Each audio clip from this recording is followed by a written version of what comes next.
The stimulated emission of light was a discovery by Einstein around 1916. All we need is an atom which possesses electrons just like any other atom in our world and a photon, that is, a quantum of light. The atom has electrons orbiting the atom's nucleus.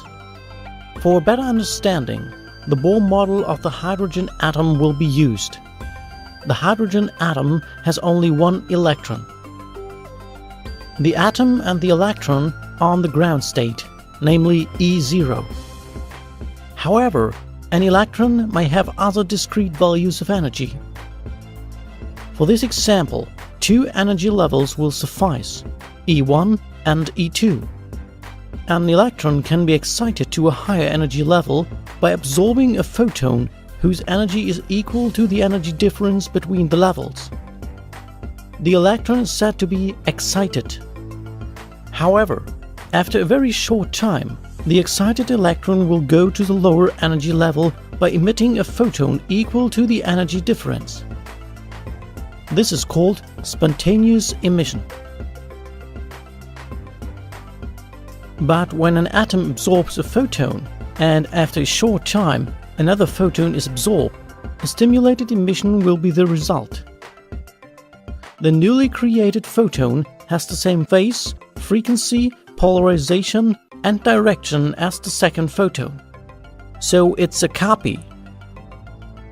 The operation of lasers is based on the process of stimulated emission. Here we will discuss a 3-energy level design. A photon is absorbed by the atom. The photon has enough energy to lift the electron from energy level E0 to energy level E2.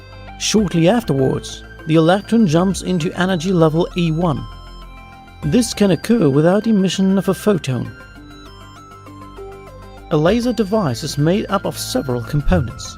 First of all, a mirror with a reflectivity of 100% is installed at one end of the device.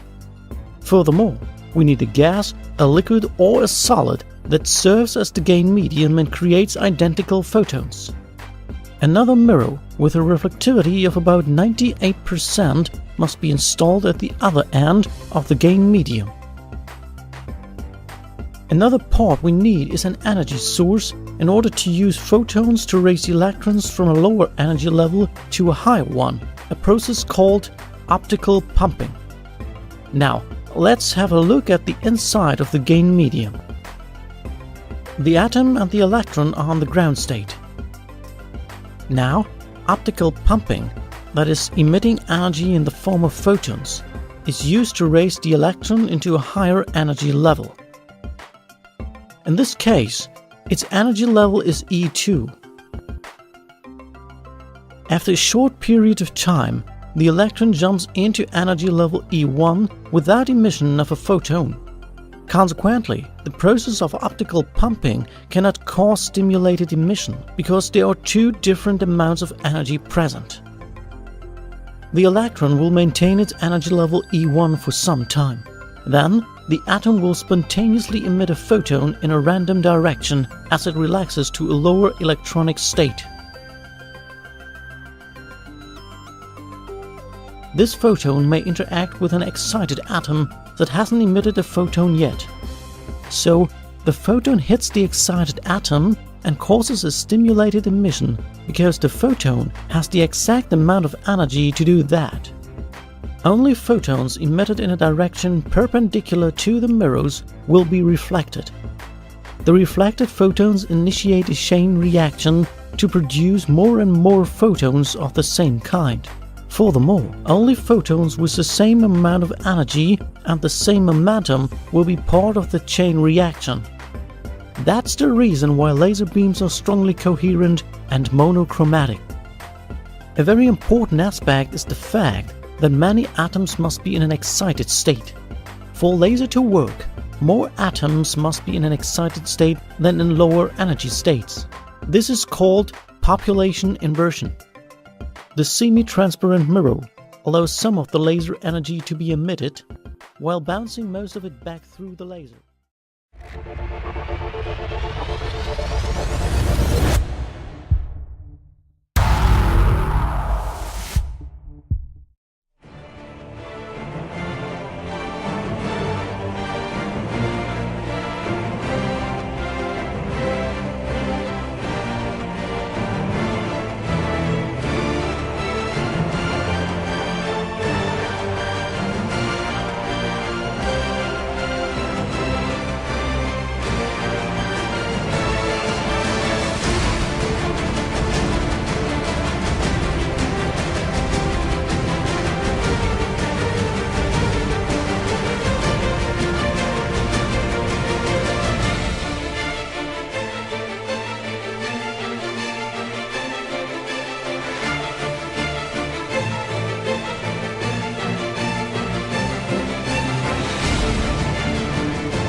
we got here? So, Ruben, look, this is a photograph of a normal macula. So this is the retina, the back of someone's eye, and the macula is this slightly darker area in the middle.